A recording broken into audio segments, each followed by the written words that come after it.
Hello, Belmartians and friends of Belmar. I'm Spencer Heulitt, president of the Historical Society, and I'm here at our museum on E Street to put another spotlight on Belmar's past. Sometimes an era or memory can be brought to mind by a song or music. Belmar has had sound waves of melodies that have gone from within its borders to beyond. With its different venues, variety of genres, and connection to well-known musicians, there is so much that could be said about the Belmar music scene that I apologize for omissions that will result. Let's start with the kids. Ever since I can remember, there has been a Belmar Elementary School band.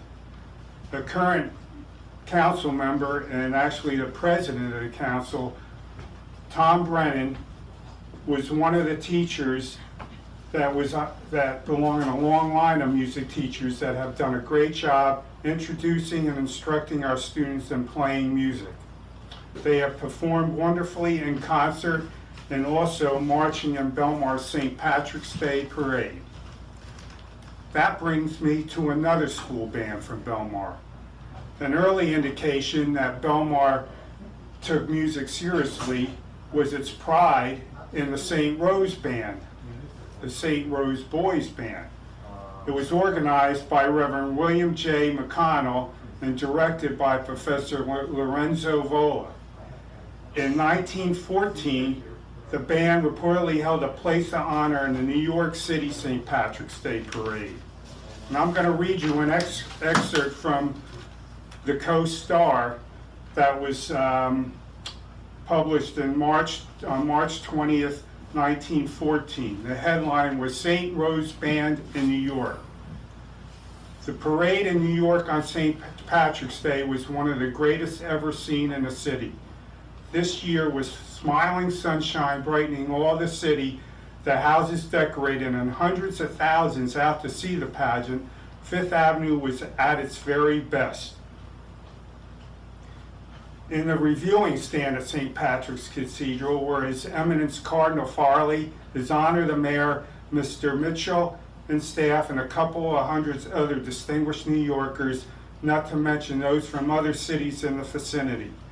As the boys passed, they were given a round of applause for their splendid playing, and some were kind enough to say that Belmar Band was second only to the celebrated Catholic Protectory Band. All in all, it was not merely a pleasure outing for the boys, but in reality, a triumph. So I'm going to move on now to the 1930s. That was 1914. In 1930, George and Ira Gershwin vacationed at Belmar's Atlantic Hotel. Who knows, maybe their stay in our shore town inspired part of a song, Summertime, where the living was easy. I would sing it, but I don't want to butcher such a beautiful song. Their entourage included actor, director, and future Oscar winner John Huston, and another Oscar-nominated actor, Sam Jaffe. In the 1940s, later in the 60s, the famed Don Cossack Russian choir, directed by Sergei Jarov, rehearsed at Belmar's Newman Hall, located at 7th and Main. This was the rehearse for their fall-on winter tour. The group was composed of 33 voices and founded in 1920. They had successful appearances at Radio City Music Hall and Carnegie Hall and are considered one of the greatest a cappella groups of all time. Believe it or not, if you go on YouTube, you can actually not only hear them, but see them in videos. In the 1950s, the Belmar Boardwalk was a great place to be if you were looking for music entertainment.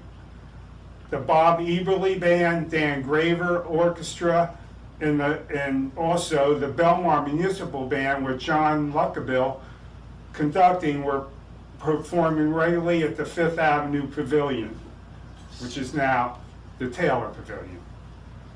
At the 13th Avenue Pavilion, Trudy Benton led community sing-alongs and was known as the Boardwalk Belle. Surfside serenades on a Hammond organ were an attraction in which a booklet of the sing-alongs was distributed so all could sing along. You could hear be singing along to My Blue Heaven, Oh McDonald, Jingle Bells, She'll Be Coming Around the Mountain,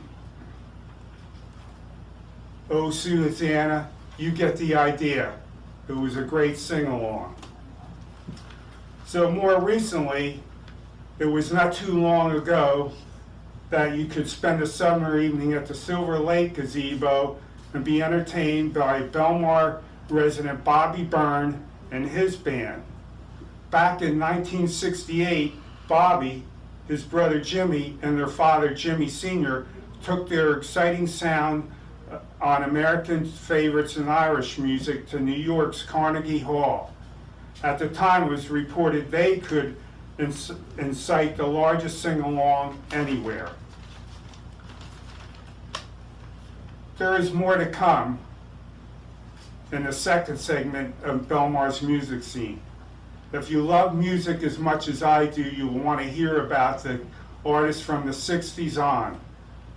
You'll hear about Van Morrison's appearance in Belmar, and mentioned will be a couple of Belmar residents who have a connection to Bruce Springsteen.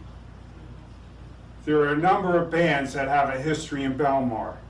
Tune in next time. Thank you.